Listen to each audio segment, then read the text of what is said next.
ওই অঙ্কটা পুরোটা বুঝছো? জি। তো আমি এখানে বলতেছিলাম যে আমাদের উপাদান সংখ্যা n, তাহলে পিসি এর উপাদান সংখ্যা 2n। এটা পরীক্ষা অনেকবার আসছে এবং তোমাদের হচ্ছে সামনে যে কোনো বোর্ড পরীক্ষায় বা টেস্ট পরীক্ষা আসতে পারে। এবার আসো আমাদের পরের ম্যাথ। আচ্ছা, এখানে হচ্ছে এই যে এইটা দেখো, এই সাপোজ হচ্ছে এই 8-এর গ, এই অঙ্কটার নাম কি বলো?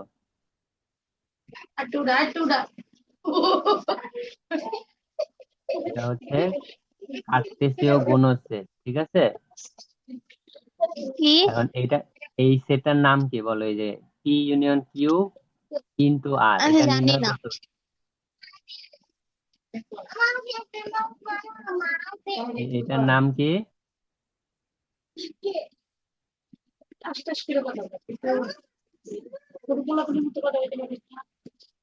তো এখানে হচ্ছে আমাদের কি দিছে দেখো, আমাদের দিছে হচ্ছে পি ইউনিয়ন কিউ আর আর। তাহলে আগে ফার্স্টে পি ইউনিয়ন কিউটা নির্ণয় করো। পি ইউনিয়ন কিউ, পি এর মান কত দেওয়া আছে বলো তো? Three three five five seven seven 357। তারপর হচ্ছে ইউনিয়ন কিউ, কিউ কত দেওয়া আছে? Five Q seven 57। তাহলে এখানে আনসার হবে 3। হ্যাঁ, ইউনিয়ন করতে বলছে, তাহলে ইউনিয়ন কত হবে? ও আচ্ছা, ইউনিয়ন বলছে। 3 357। ফাইভ ইউনিয়ন মানে কি সেভেন সব লিখতে হবে, তাই না? হুম। এখন আমাদের বলছে কি নির্ণয় করতে, পি ইউনিয়ন কিউর সাথে আর কে ক্রস করতে বলছে। তাহলে আমরা লিখি যে সুতরাং P union Q first bracket cross হচ্ছে আর। তাহলে পি ইউনিয়ন কিউ মানে হচ্ছে 357 ক্রস, এটার সাথে আমাদের আর লিখতে হবে। আর এর মান কত কত বলো? আর আর এর হচ্ছে মান- পি আর এর মাইনাস, মান তো নাই। হ্যাঁ, পি আরটা মাইনাস বের, কিউ। আরটা হচ্ছে বের করে আসো। তাহলে আর হচ্ছে 3। পি, এই যে চিহ্নটা মানে এভাবে দেওয়া, এটা খেয়াল করবা, হ্যাঁ চিহ্নটা কিন্তু এভাবে না, কিভাবে দেওয়া, এইভাবে। চিহ্নটা কিন্তু যেভাবে দিছে এভাবে মনে রাখবে, এইভাবে দেওয়া। আচ্ছা, তাহলে পি হচ্ছে কত? আচ্ছা, এটা ডিরেক্ট করে ফেললে মানে বলতে পারবে না এটা কত আসবে? হ্যাঁ, ফাইভ 3। সেভেন শুধু থ্রি আসবে, শুধু 3। তাহলে আমি এখানে 3 লিখে দিলাম। এখন কার্তেশীয় গুণজ, কিছুক্ষণ আগে আমরা করছি যে পাওয়ার সেট, এখন আমরা করব কার্তেশীয় গুণজ। তো কার্তেশীয় গুণজ সেটটা কিভাবে করে? এইটাও হচ্ছে আগের মতো একটা কৌশল অবলম্বন করতে হয়। যে এটা হচ্ছে এই 3 এই 3-এর কাছে যাবে, 5 3-এর কাছে যাবে, 7 3-এর কাছে যাবে। কখনো 3 3-এর কাছে, 3 5-এর কাছে, 3 7-এর কাছে যাবে না। সবসময় কোন দিকে যাবে? সামনের দিকে, ঠিক আছে? হুম। আচ্ছা, তাহলে আসো লিখি 3 3। থ্রি এই যে থ্রি থ্রি 5 3 7 3। 5 3, তারপর হচ্ছে 7 3। এখন প্রশ্ন হইলো এখানে আমি কি বন্ধনী দিব? কার্তেশীয় এখানে গুণজের যখন, ফার্স্ট এখানে যখন কার্তেশীয় গুণজ করা হয় তখন এখানে ক্রোমোজোর তৈরি হয়, আর ক্রোমোজোরকে সবসময় কি বন্ধনী দিয়ে লিখতে হয়? First bracket. প্রথম বন্ধনী। আর এই হচ্ছে সেটের সেকেন্ড ব্রেকেট, ঠিক আছে? হুম। মানে একটা এই যে সেট, এটা বোঝানোর জন্য আমাদের সেকেন্ড ব্রেকেট দিতে হয়। সেকেন্ড ব্রেকেট ছাড়া এটা যে সেট এটা আমরা বলতে পারবো না, ঠিক আছে? আচ্ছা, এবার আসো হচ্ছে আমরা আহ, এই কার্তেশীয় গুণজ সেটের আরেকটা অঙ্ক করি, একটু বড় থেকে। তারপরে একটা পাওয়ার সেট করবো বড় থেকে, আসো। আর আমি নিজে থেকে দিই। তারপর হচ্ছে তোমার এ হচ্ছে A B two, R B হচ্ছে সি বি থ্রি। তাহলে এখন এ ক্রস বি যদি করি আমি, তাহলে এটা কি হবে? A A A A B B two C A B cross 2 C B C three. B 3 এখন তুমি এটা রেজাল্ট গুলা বলো কি হবে? এ বি প্রথমে আমি সি একটা সেকেন্ড ব্র্যাকেট দিয়ে দিব, এই যে দিয়ে দিলাম। এ এর সাথে সি হবে, তাহলে এ সি। এ সি পর এ বি তারপরে এ এর সাথে বি, বি তারপর এ এর সাথে 3 এর সাথে সি, তারপর এর বি কাজ এর শেষ। সাথে সি বি এর সাথে সি, বি এর সাথে বি এর বি, সাথে বি, বি এর সাথে থ্রি, বি এর সাথে থ্রি, এরপর টু এর সাথে টু এর বি, সাথে সি, টু এর সাথে বি, টু এর সাথে বি, টু এর সাথে টু থ্রি। এর সাথে থ্রি। বুঝছি। জি। এখন একটা জিনিস খেয়াল করো, এটা কেন আলোচনা করছি দেখো। আমাদের এক এমসিকিউ তে কোশ্চেন হইতে পারতো, যে সাপোজ এমসিকিউ তে প্রশ্ন হইতো যে এ ক্রস বি এর উপাদান কত, এর উপাদান কত, ঠিক আছে? হুম। এখন তুমি এটার অ্যান্সার কিভাবে দিতা সেটা একটু আমারে বলো। নয়টা, মানে নাইন। কতটি সাপোজ, হ্যাঁ, তাহলে এটা 9টি। নাইন, আচ্ছা, নয়টি। এখন এটা কি অঙ্ক করেই দিতে হইতো? না, কিভাবে দিতাম? আমি হচ্ছে এনে করছিলাম যে এখানে তিনটে, এখানে তিনটা, তিন তিরিকা নয় হয়ে গেছে হ্যাঁ, নয়টা।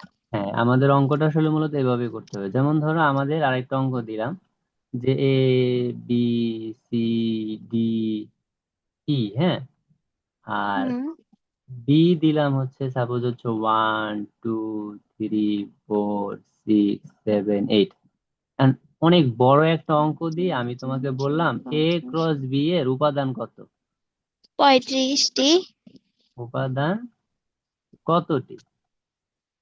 এখন এটা যদি কেউ ধরো অঙ্ক করে দিতে চায়, তার এমসিকিউ তে কোশ্চেনটা আসছে, তাহলে কি তার 1 মার্কের জন্য 5 মার্ক নষ্ট হবে না? জি। কারণ এটা তো আসলে ওইভাবে করতে গেলে সময় নষ্ট হবে। তখন আমরা যেটা করব, আমরা হচ্ছে দেখবো এখানে আমাদের কত আছে, 5টা, আর এখানে আমাদের আছে কয়টা, 1 2 3 4 5 6 7, 7টা। 2 3 4 5 আছে, তাহলে এই 5 আর 7 গুণ করলে কত হয়, 35। তাহলে 35। আমাদের 35 হচ্ছে অ্যান্সার। এটা এমসিকিউর জন্য আমাদের মনে রাখতে হবে। সিমিলারলি আমাদের আরেকটা ম্যাথ তোমাকে দেই।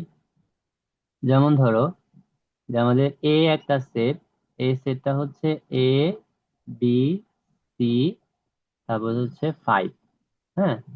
আমি বললাম পি এ সেটের উপাদান কয়টি?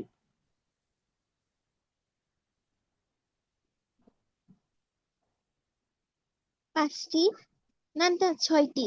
পি এ সেটের 6টি। উপাদান, আমি কিন্তু পাওয়ার সেট বলছি, ঠিক আছে? তাহলে পি এখানে হুম। তো নিজেরই উপাদান আছে কয়টা বলো, নিজেরই উপাদান আছে 4টা। আচ্ছা, 4টা। আছে না, নিজেরই 5টা নিজেরই হবে। উপাদান হচ্ছে 4টা, তাহলে এন সমান 4। তাহলে পি সেটের উপাদানের সূত্র কিছুক্ষণ আগে আমরা প্রমাণ করছি, 2 টু দি পাওয়ার এন, তাই হ্যাঁ, না? 2 তাহলে টু টু n। দি পাওয়ার এন হলে 2 টু দি পাওয়ার 4, 16। তাহলে কত হবে, 16। 16টি। আল্লাহ বলছি, হ্যাঁ।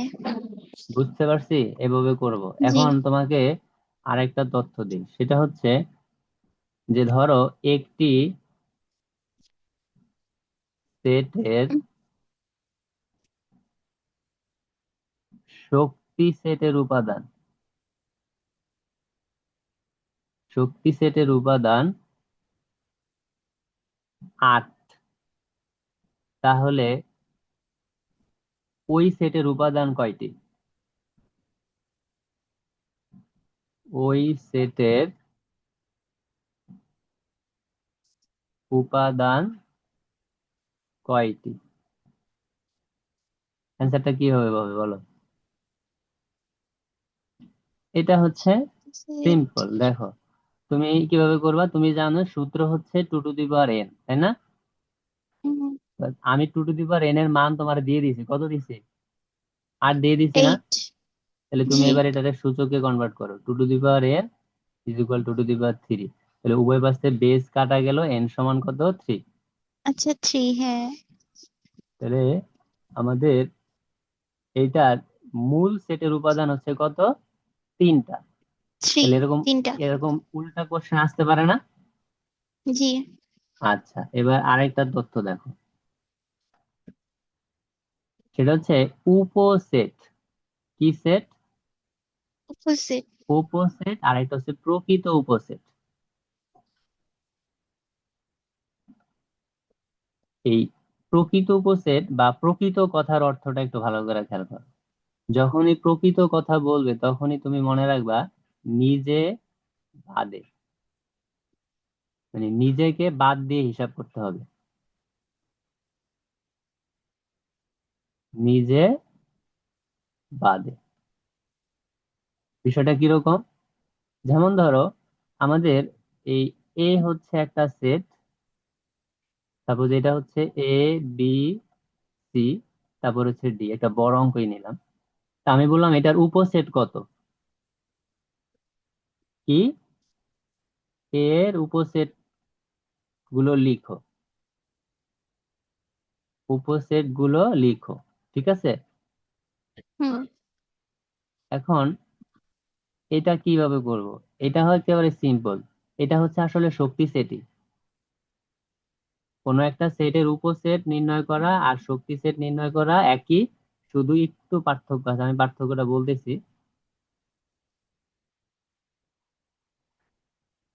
তো দেখো, আগে আমি এটার শক্তি সেট গুলো লিখি, কারণ শক্তি সেট গুলোই হচ্ছে এর উপসেট। তাহলে বলো তো এ সেটের শক্তি সেট কি কি হইতো? প্রথমে আমরা কি শিখছি? ফাঁকা সেট দেওয়া। তারপরে আমরা শিখছি হুম কি একটা একটা দেওয়া, তাই না? একটা একটা জি তারপরে কি সি, তারপরে ডি, জি তাই তো? তাহলে একটা একটা দেওয়া শেষ, এবার আমরা কি দিব? দুইটা করে, তাহলে বলো দুইটা করে দিলে এ বি এ বি। তুমি বলো, আমি লিখি। তারপরে এ এ সি, সি তারপরে এ তারপর এ ডি ডি। এ দ্বারা কি আর সম্ভব বানানো? না আচ্ছা, এবার বি দ্বারা বলো। B C B C, B D B D. আচ্ছা, এবার হ্যাঁ সি তারপর দ্বারা বি হচ্ছে দ্বারা বি সি দ্বারা ডি আর বি দ্বারা আর সম্ভব? না এবার সি দ্বারা বলো। C D C D, C দ্বারা কি আর সম্ভব? না আচ্ছা, এবার আমরা আসবো হচ্ছে লালটা, তিনটা করে, এবার তারপর এ তিনটা বি করে সি বলো। এ এ বি সি সি, হ্যাঁ, এই বি তিনটা করে সি এ ডি দ্বারা, হ্যাঁ তিনটা করে এ দ্বারা আরো সম্ভব, সেটা বের করো। A B C, A B C A C D A B D, A তারপর বি ডি হচ্ছে A A C C D D. A C D, এই জায়গাটাই সবাই ভুল করবে, এটা ভালো করে খেয়াল করবে, তিনটা করে বানাইতে গেলে ঝামেলা হবে। তাহলে এ ধারা তিনটা করে কয়টা বানাইছো? তিনটা না? একটা, দুইটা, তিনটা। হুম, এই এ দ্বারা কি আর তিনটা সম্ভব? না এবার হচ্ছে বি দ্বারা তিনটা বানানো যায় কিনা দেখো তো। না বি সি ডি হ্যাঁ যাই তো, ওই যে বি সি ডি হয়েছে তো,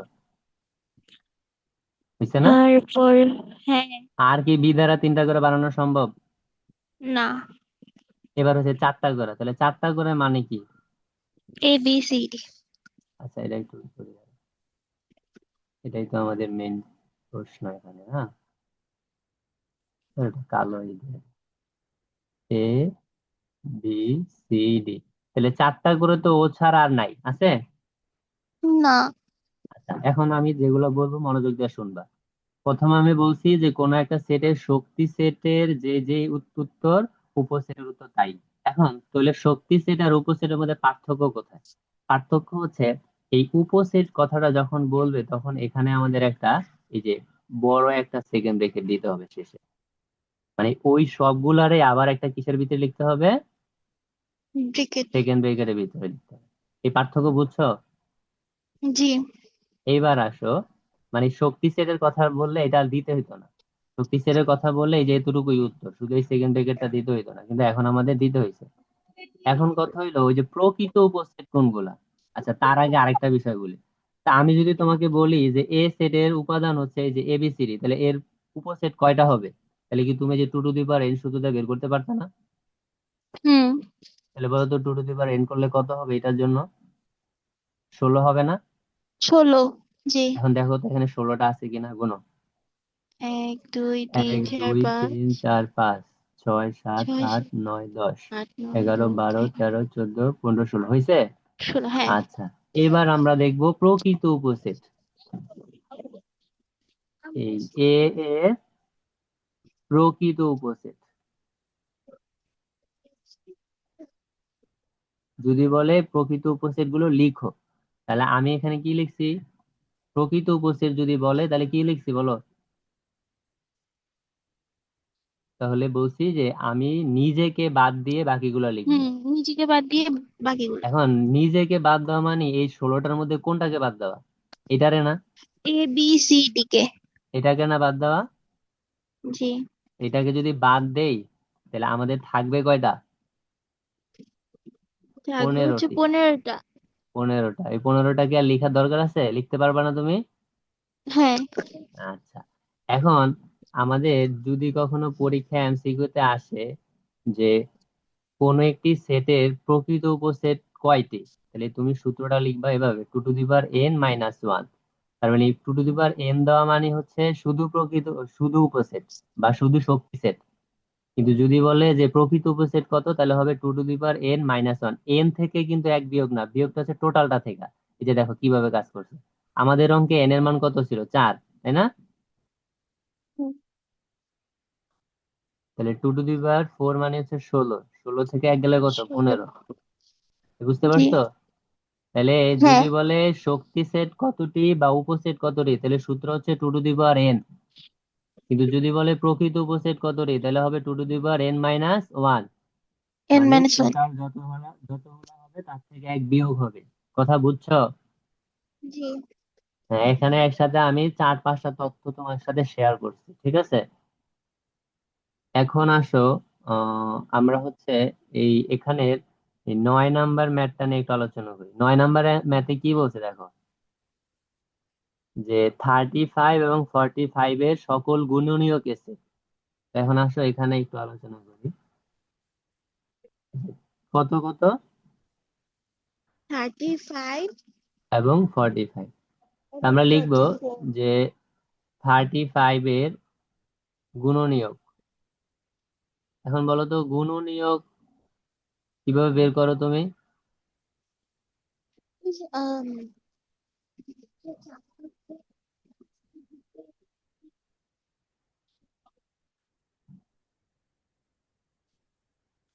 সে- 35 দিয়ে তারপর মানে ভাগের মতো করে। হ্যাঁ, এখানে আমরা ফার্স্টে 35 আর হচ্ছে 1, হুম। তারপরে হচ্ছে, আচ্ছা এইভাবে না দিয়ে এভাবে দিই। পর। মানে আমরা সবাই ক্যালকুলেটর ইউজ করি, তাই না? জি। হ্যাঁ, ক্যালকুলেটর ইউজ করবা। এবার বলো 35কে আর কি দ্বারা ভাগ করা যায়? 2 দ্বারা যায় না, 3, 5 দিয়েই যায়, আরেকটা দিয়েও যায় না। 5, 7। তাহলে আর কিছু দিয়ে যায়? না। যায় না। তাহলে 35-এর গুণনীয়ক হচ্ছে 1, 1, 5, 5, 7, 35। 7, 35। এখানে দেখা যাইতেছে না সব? জি। আচ্ছা, ঠিক আছে। এখন আসো, আহ সুতরাং 45। আমাদেরকে বলছে 35-এর গুণনীয়কের সেট হচ্ছে কি এ। তাহলে এ সমান হচ্ছে কত? 1, 5, 7, ওয়ান 35। Five seven 35। এবার হচ্ছে পরে বলছে কি 45-এর গুণনীয়ক। তাহলে 45-এর গুণনীয়ক সমূহ। এটা 1 দিয়ে যায়, 5 দিয়ে যায়, আর কি দিয়ে যায়? তাহলে এটা হচ্ছে 1 × 45, 2 দিয়ে যায় না, 3 দিয়ে যায় না, না। 3 দিয়ে যায়। 3 × 15, 3 5 দিয়ে 15 যায়। আচ্ছা। 4 দিয়ে যায় না, 5 5 দিয়ে দিয়ে যায়। যায়। 5 নং 45, 6, 7, 8, 9, এই শেষ। তাহলে দেখো একই জিনিস দুইবার রিপিট হয়েছে না? হ্যাঁ, তো সেটা তো 5 আর হবে না। 9, 5 আর 9, 9 আর 5 একই হয়েছে না? তাহলে হ্যাঁ। আর আমাদের হবে না। এবার আসো আমরা লিখি। ফার্স্টে হচ্ছে 1 লিখতে হবে, এই যে এটা। তাহলে 1 লিখলাম। তারপর হচ্ছে কত আছে? 3 আছে। 3। 4 এখানে নাই, 4 হবে না। 5 আছে, 5 লিখো। 6 এখানে নাই, 6 লেখা যাবে না। 7 এখানে আছে, নাই। 8 আছে, নাই। 9 আছে, 9 লিখো। 10 এখানে আছে, নাই। 11 আছে, নাই। 12 আছে, নাই। 13 আছে, নাই। 14 আছে, নাই। 15 আছে, 15 লিখো। 16, আর 45। 17, 18, 19, 20, 21, 22 এরকম আর নাই, তাই না? তাহলে এখানে জি। কত হবে? 45। 45। এখন ধরো এখানে নাই তাই বলে এখানে এখানে লিখবো না এরকম না, ওইটা কি বানানো যায় কিনা সেটা দেখতে হবে। যেমন এখানে তুমি হচ্ছে ধরো 2, 2 কি এখানে বানানো যাবে কোনোভাবে? যাবে না। না। যেমন ধরো একটা রাশির আমাদের এই আসছে 2 2 2 2 এরকম ধরো আসছে, হ্যাঁ। এখন আমি তোমাকে বললাম হুম। গুণনীয়ক লিখো, তো তুমি শুধু 2 লেখা বসে আছো, কারণ তুমি দেখতেছো শুধু 2 আছে। আসলে 2 এর সাথে 4ও আছে, কেন বলো তো? কারণ 2 দুগুণে কারণ 4 দুই দুগুণে বানানো যায়, চার। আবার 4 দুগুণে 8 বানানো যায়, আবার 8 দুগুণে 16 বানানো যায়। এভাবে বানানো যায় কিনা সেটা দেখতে হবে, ঠিক আছে? হ্যাঁ। আচ্ছা, এখন আসো, আমাদের এটার গুলা লেখা হয়েছে, এবার এটারে কি ধরতে বলছে? বি। বি, তাহলে আমরা লিখি বি। তাহলে সুতরাং বি সমান সমান 1 3 5 9 15 45। এবার আমাদের প্রশ্ন আসো, প্রশ্ন আমাদের বলছে যে এইটার এই ইউনিয়ন এবং ইন্টারসেক্ট, বি। তাই না? জি। এখন যদি ধরো এটাকে ডিরেক্ট না দিয়ে, এ ইউনিয়ন বি না দিয়ে, স্যারে বলতো এদের এ অথবা বি নির্ণয় করো, আর এ এবং বি নির্ণয় করো, তাহলে আমরা কি বুঝতাম? যে এটা মানে স্যারে ইউনিয়ন বুঝাইছে, আর এটা মানে স্যারে আর এটা ইন্টারসেক্ট মানে বুঝাইছে। ইন্টারসেকশন বুঝেছি। মানে এখানে তো স্যার সরাসরি দিয়ে দিছে, যদি না দিত পরীক্ষা এরকম থাকতে পারতো, তখন আমাদের এটা বুঝে নিতে হতো। যেমন এই যে 10 নম্বর অঙ্কে, 10 নম্বর অঙ্কে এই সেম এই 9 নম্বর অঙ্কের মতো এই অঙ্কটা, জাস্ট একটু ঝামেলা হচ্ছে, এটারে বিয়োগ করে তারপরে গুণনীয়ক গুলা বের করতে হয়। তো এখানে আমাদের প্রশ্ন হচ্ছে হুম। এই 10 নম্বর প্রশ্নে আসলে কি বের করবো আমরা? ইউনিয়ন বের করব, না ইন্টারসেক্ট বের করব, নাকি হচ্ছে প্রাইম বের করব? এটা আমরা কিভাবে বুঝবো? এখন তো তুমি পারবা, এটা পারবা না? জি। এই যে এটা তো পারবা, এটা আর করবো না আমি। এখন 10 নম্বর অঙ্কে বলো তো কি করতে হবে, ইউনিয়ন না ইন্টারসেক্ট? এই প্রশ্নটা কইরা আমাকে একটু বলো, বুঝো কিনা। যে সকল স্বাভাবিক সংখ্যা দ্বারা 346 এবং 556 কে ভাগ করলে প্রতি ক্ষেত্রে এত অবশিষ্ট থাকে, এদের সেট নির্ণয় করো। হ্যাঁ, এদের সেট এটা নির্ণয় করো। প্রাইম। কি দেখে বলছো এটা প্রাইম? না, আমি বলি না, প্রাইম না। এত এবং এতকে ভাগ করলে প্রতি ক্ষেত্রে এত অবশিষ্ট থাকে। শোনো, এখানে এই যে দেখো স্যারে কোন জায়গাটাতে তোমার এই দিছে, এখানে একটা দেখছো সুন্দর করে এবং আছে। আচ্ছা, হ্যাঁ। এটা মানে কি বলো? ইউনিয়ন আবার বলে ইন্টারসেকশন। না, ইন্টারসেকশন। তার মানে হুম হুম। এই অঙ্কটা তো তুমি প্রথমে যে এ বি নির্ণয় করবা ওদের শর্ত অনুসারে। শর্ত হচ্ছে কি? ওদের শর্ত হচ্ছে এই 346 কে ভাগ করলে 31 অবশিষ্ট থাকে, তাহলে প্রথমে 346 থেকে 31 অবশিষ্ট করবা। অবশিষ্ট কইরা তার হচ্ছে এরকম গুণনীয়ক বের করবা, গুণনীয়ক বের করবা, যে সকল গুণনীয়ক গুলো 31 থেকে বড় সেগুলোই নিবা, সেগুলাই হবে সাপোজ এ, ঠিক আছে? আবার জি। 556 থেকে 31 বিয়োগ করবা, বিয়োগ করার পর যে সংখ্যাটা পাবো সেই সংখ্যাটার গুণনীয়ক বের করবা। গুণনীয়ক বের করার পরে যেই গুণনীয়ক গুলো 31 থেকে বড় সেগুলো নিবা বি। বুঝছো? তাহলে তুমি হ্যাঁ। এ আর বি জি নির্ণয় জি। করলা না? এবার এ আর বি হ্যাঁ। এর মধ্যে কি করবে, এটা হলো প্রশ্ন। এ আর বি এর ভিতরে আমাদের কি করতে ইন্টারসেকশন। হবে? প্রশ্ন কি তোমাকে বুঝাইতে পারছে? জি। এখন আসো তোমাকে আরেকটা ছোট্ট জিনিস জিজ্ঞাসা করি। যেমন এখানে তো আমাদের বের করাই আছে, যেমন হচ্ছে 45, হ্যাঁ। তা আমি যদি বলি তোমাকে যে 45, হ্যাঁ, 45 এর গুণনীয়ক কোনগুলো, তখন তুমি আমাকে কি বলবা? এই উপরে যেগুলো লিখছি সেগুলো, তাই না? হ্যাঁ। আর আমি বললাম 45 এর প্রকৃত গুণনীয়ক, তাহলে তুমি কি বলবো বলো? প্রকৃত গুণনীয়ক। হ্যাঁ, কিছুক্ষণ আগে শিখেছি প্রকৃত মানে কি, নিজে বাদে বাকিগুলো, তাই না? নিজে বাদে বাকিগুলা। তাহলে কত হবে? 1 3 5 9 15। এখানের মধ্যে যেগুলো আছে ওগুলো বাদে। না মানে নিজে বাদে, নিজে বলতে 45 না? হুম হুম। কথা বুঝছি? জি, মানে এ- 45টা বাদে আর বাকিগুলো। হ্যাঁ, এবার আমি আরেকটা কোশ্চেন দিলাম, 45 এর মৌলিক গুণনীয়ক কি কি বলো? এখানে দুই মানে মৌলিক মানে তো হচ্ছে দুই বা একাধিক সংখ্যা ছাড়া ভাগ করা যায় না। হ্যাঁ, এখন তুমি এখানে দেখবা এইখানে কোনটা কোনটা মৌলিক? তো সবে মানে এক মৌলিক, তিন মৌলিক, পাঁচও মৌলিক, নয় মৌলিক না। এক, তিন, পাঁচ।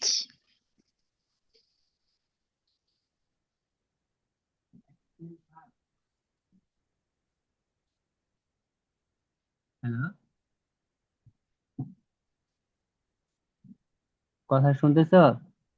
হ্যাঁ, এখন শুনতেছি। হ্যাঁ, এখানে মৌলিক সংখ্যা কোনগুলা বলো তো? সর্বনিম্ন মৌলিক সংখ্যা কত? এক, তিন, পাঁচ। না, আমি যেটা প্রশ্ন করছি সেটা বলো, সর্বনিম্ন মৌলিক সংখ্যা কত বলো? শূন্য। দিমুদেরা মাইল। এক মনে হয়, এক। সর্বনিম্ন মৌলিক হচ্ছে 2। আর সর্বনিম্ন সর্বনিম্ন মৌলিক যৌগিক দুই। যৌগিক ও হচ্ছে কত আচ্ছা, হ্যাঁ। বলো? সর্বনিম্ন যৌগিক চার। হচ্ছে 4। আর এক কি? হ্যাঁ। এক এক এক তো হচ্ছে মা নিরপেক্ষ। নিরপেক্ষ সংখ্যা। কি সংখ্যা? নিরপেক্ষ সংখ্যা। নিরপেক্ষ। আর যদি কখনো পরীক্ষা আসে জিরো কি? জিরো হচ্ছে মৌলিক মূলদ সংখ্যা। কি সংখ্যা? হ্যাঁ, এটা জানি, মূলদ মূলদ। সংখ্যা। এইটা সবসময় মনে রাখবে। তাহলে তুমি এবার আমাকে বলো, এখানে এই 45-এর মৌলিক গুণনীয়ক কোনগুলো হবে? এক তো হবে না, বাদ। তাহলে হবে কত? তিন, হ্যাঁ। পাঁচ, আর কিছু নাই। 3 আর হ্যাঁ, 5 কত? তিন আর 3 আর পাঁচ। 5। এবার যদি প্রশ্ন করি যে 45-এর যৌগিক গুণনীয়ক কত? যৌগিক গুণনীয়ক হচ্ছে কোনগুলা? 9। 9, 45, 9, 45 আর 15। 15, আর হচ্ছে 45। 15। তাহলে আমি হ্যাঁ, দেখো 15। একটা প্রশ্ন থেকে কয়টা প্রশ্ন তোমাকে শিখাইলাম? 1, 2, 3, 4। তারপর আবার এখানে 4টা তথ্যও দিলাম। ঠিক আছে? মনে থাকবে? জি। আচ্ছা। মামা, এই পিডিএফটা আমাকে একটু দিয়ে দিয়ে। আচ্ছা, ঠিক আছে। এখন হইলো যে আমরা আহ তোমার আগের পরের ক্লাসে পড়া লিখো। পরের তোমার ক্লাসে পড়া পড়াবে কিছু? হচ্ছে, হ্যাঁ, পড়া হচ্ছে এই পরিসংখ্যান থেকে প্রথম 5টা সিকিউ থাকবে। যা যা থাকবে তা তাই আমাকে খাতায় করে ছবি পাঠাইতে হবে। 5টা সিকিউ পরিসংখ্যান থেকে। আর এই সেট আচ্ছা। থেকে 5টা সিকিউ।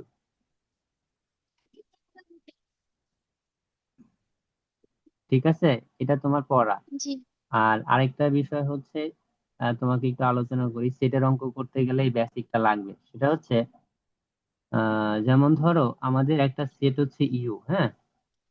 তো ইউর এখানে আছে 1, 2, 3, 4, 8। আর এ হচ্ছে, এখানে আমি লিখলাম যে এক্স বিলংস টু এন, যেন আহ, এক থেকে বড় বা একের সমান, আর হচ্ছে 8 সমান। এইটা, হ্যাঁ। হুম। আর বি হচ্ছে সাপোজ এক্স যেন এক্স, এক্স হচ্ছে মৌলিক সংখ্যা, মৌলিক এবং জোড়। ঠিক আছে? এটা ধরো একটা প্রশ্নের উদ্দীপক। তুমি ধরো সিকিউ করতে গিয়ে পাইলা। প্রশ্ন দেখতেছো? জি। এখন আমার প্রশ্ন হচ্ছে এ সেটটা নির্ণয় করো। ধরো ক নাম্বারে বলছে এ সেটটা কত নির্ণয় করো। তুমি আমাকে বলো তো এ এর উত্তর কি হবে আর বি এর উত্তর কি হবে? এক্স এর ওয়ান বসে দাও। এখানে একটু বসানো টসানো নাই, এখানে তো কোনো স্কোয়ার কিউব নাই, এখানে তো তুমি দেখে দেখে বলতে পারবা। এখানে বলছে এক থেকে বড় বা তার সমান, 8 থেকে ছোট বা তার সমান।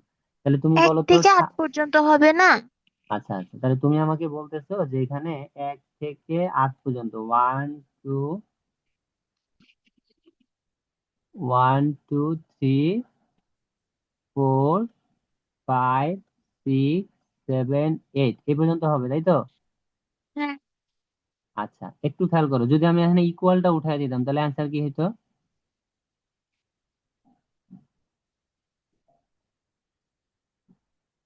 এই ইকুয়াল যদি না থাকতো তাহলে তুমি লিখতা কি 2 3 4 5 6 7 না? হ্যাঁ আচ্ছা, হ্যাঁ। তাহলে তুমি তোমার এই কনসেপ্ট ঠিক আছে যে ইকুয়াল থাকলে কি করবা, না থাকলে কি করবা, কিন্তু তোমার একটা কনসেপ্ট শুধু তোমার না, আজ অব্দি আমার সব স্টুডেন্ট এটা ভুল করছে।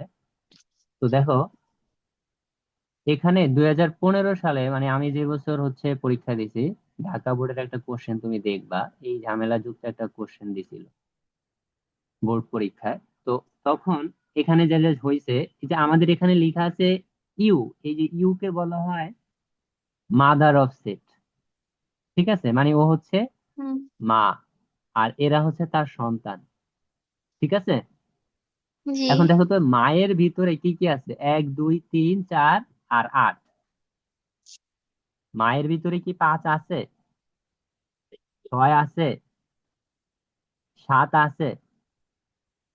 বলো। কি বলছেন? আমি বলছি এই ইউ সেটের ভিতরে কি 4 5 6 7 কি আছে? না। তাহলে তুমি কখনোই এখানে এই 5 6 7 লিখতে পারবা না। খুবই ট্রিকি একটা জিনিস, এটা হচ্ছে মাথায় থাকে না। তুমি যখনই দেখবা কোনো অঙ্কের ভিতরে ইউ আছে, তোমাকে অবশ্যই ইউ কে মাথায় রেখে অঙ্ক করতে হবে। ইউর ভিতরে হুম। নাই এমন কোনো কিছু তোমার অন্য সেটের ভিতরে লেখা যাবে না। ঠিক আছে, তাহলে জি। সেই হিসেবে এবার বলো তো উত্তর তাহলে কত হবে? এক দুই তো তিন এক চার দুই আর আট তিন চার আর আট, চার হ্যাঁ। আর আট কেন 5 6 7 হবে না, বুঝতে পারছো? হ্যাঁ। আচ্ছা, এবার বলো বি এর অ্যান্সার কত হবে? বি এর অ্যান্সার এক্স হুম, মৌলিক সংখ্যা এবং জোড়। হুম। তো তুমি বলো, মৌলিক সংখ্যা তো আমরা জানি, সর্বনিম্ন মৌলিক সংখ্যা 2, তারপরে 3, তারপরে হচ্ছে 5, তারপরে হচ্ছে 7, তারপরে সাত 11, তাই না? নয় তা আমাদের তো 11, হ্যাঁ। 11 পর্যন্ত যাওয়ার নাই, কারণ আমাদের লিমিটেশন হচ্ছে এই যেখানে স্যারে লিখেই দিছে 8, তাই না? কারণ আমি জি। তো এই ইউ কে ক্রস করতে পারবো না। তাহলে আমার এখানে তাহলে শুধু 2 টু। 3 5 7 11 লেখার কথা, কিন্তু শুধু যেহেতু জোড় বলছে তাই আমাদের 2 হবে। কিন্তু এখানে যদি হয়তো মৌলিক অথবা জোড়, মানে এখানে কথাটা যদি আমি তাহলে চেঞ্জ করে এখানে অথবা লাগায় দেই, অথবা যদি লিখে দেই, তাইলে বলো তো কি অ্যান্সার হবে? 2 3 5 7। হ্যাঁ, 11 তখন হবে না।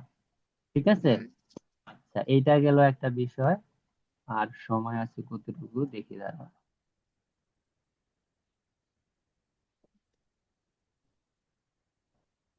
সময় আছে, এখনো ভালোই সময় আছে, আমরা আরেকটা বিষয় আলোচনা করতে পারবো। দেখো,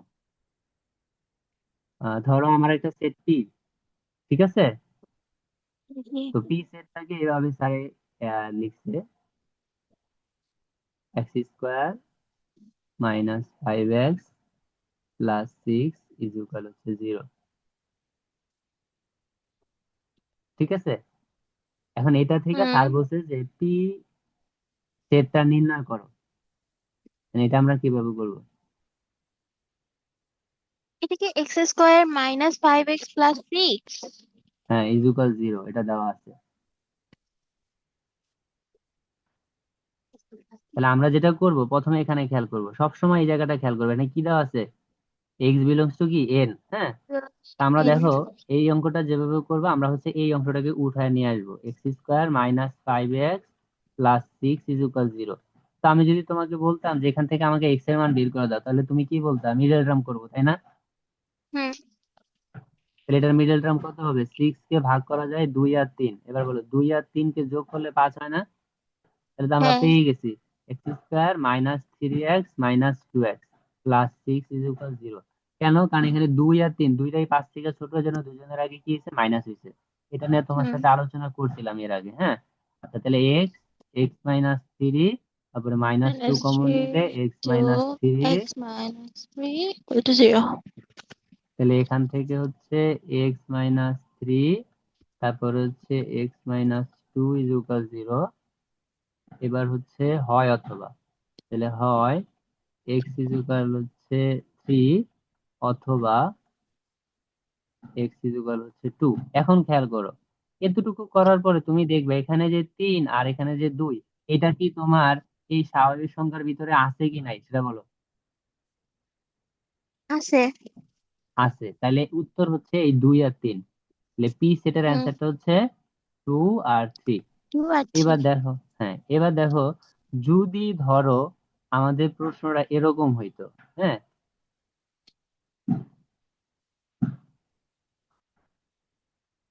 x² x +6 = 0, এরকম আছে সাপোজ। তাহলে আমাদের এখানে কি হতো, x² - x +6 = 0।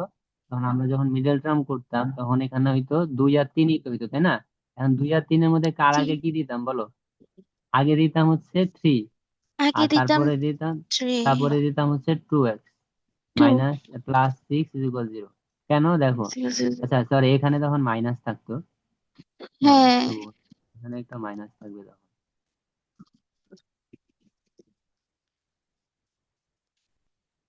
এখানে মাইনাস না দিলে অঙ্ক হবে না, মাইনাস এখানে minus। এখন দেখো যে 2 আর 3-এর 3 থেকে আগে লিখছি, তারপর দেখো 3 তো এখানে এটা চেয়ে বড়, তাই না? তাহলে 3-এর আগে এখানে চিহ্ন হুম। দিলে ছোটর আগে এখানে উল্টা চিহ্ন দিতে হবে।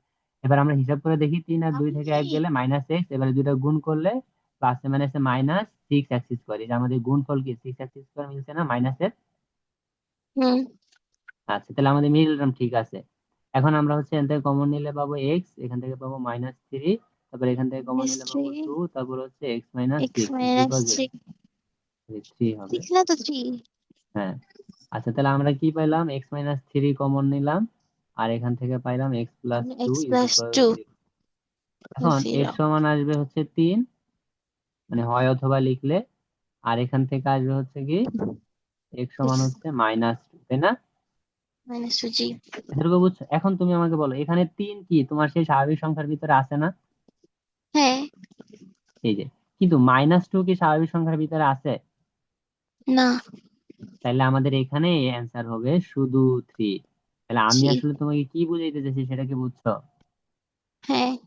আচ্ছা, আবার দেখো এই প্রশ্নেরই উত্তর দুইটাই লেখা যাবে যদি স্যার কি করে জানো, একই ম্যাথ দিছে, শুধু এখানে x ∈ z দিয়ে রাখছে। কি দিয়ে রাখছে? Z। এইটাই দিছে, হ্যাঁ সেম ম্যাথ, শুধু এখানে জেড। এখন বলো, জেড মানে তো পূর্ণ সংখ্যা, পূর্ণ সংখ্যার ভিতরে কি নেগেটিভ হয় কি হয় না? হ্যালো, হয়। পূর্ণ পূর্ণ সংখ্যা তো আমরা জানি, পূর্ণ সংখ্যা কোনগুলা, মাইনাসের, প্লাসের এবং জিরো, এই 3 ক্যাটাগরির জি। সংখ্যাই হচ্ছে কি পূর্ণ সংখ্যা না? তাহলে সেখানে জি। এই অঙ্কটা যদি এখানে যা জেড দিয়ে অঙ্কটা আমি তোমাকে দিতাম, তাহলে কি তুমি উত্তরে -2 এবং 3 লিখতা নাকি শুধু 3 লিখতা? -2ও লিখতে মাইনাস হইতো, 2ও তো। লিখতে হইতো, হ্যাঁ, 3ও লিখতে হইতো। 3 লিখতে হইতো। হ্যাঁ, এখন এখানেও আবার একটা ঝামেলা তোমাকে শিখাই দিয়ে আসো। সাপোজ এই অঙ্কে এক্স এর মান হাফ আসছে, একটা অঙ্কে হাফ, আর একটা ধরো 3। তাহলে বলো তো হাফ কি লিখতে পারবো? অঙ্ক এবার এইটা কিন্তু, অঙ্ক এইটাই, অঙ্ক এইটা বা এন যাই হোক, ধরো এখানে জেড আছে বা এন আছে, তুমি আমাকে বলবা হাফ কি আমি উত্তরে লিখতে পারবো কিনা। আমার উত্তরে x = 1/2 আসছে। যদি এখানে এন হ্যাঁ। থাকে, এন থাকলেও লিখতে পারবো না, কারণ হাফ তো কোনো সংখ্যা, স্বাভাবিক সংখ্যা না। হ্যাঁ। আবার যদি জেড থাকে তাও কিন্তু লেখা যাবে না, কারণ হাফ কোনো পূর্ণ সংখ্যাও না, হাফ হচ্ছে একটা দশমিক সংখ্যা। তাই যদি কখনো এই ধরনের অঙ্ক আসে, এরকম তোমাকে মিডল টার্ম করে অঙ্কের অ্যান্সার বের করতে হয়, তখন তুমি খেয়াল করবা যে এখানে আমাদের সেটটা কি দিছে এবং তার ভিতরে ওই সংখ্যাগুলো আছে কিনা। বুঝতে পারছো? জি। হ্যাঁ, আমি তোমাকে এই একটা ক্লাসেই পুরা সেটের ভিতরে যত খুঁটিনাটি সমস্যা থাকার সবগুলো আলোচনা করছি। তুমি কি বুঝতে পারছো? হ্যাঁ। আচ্ছা,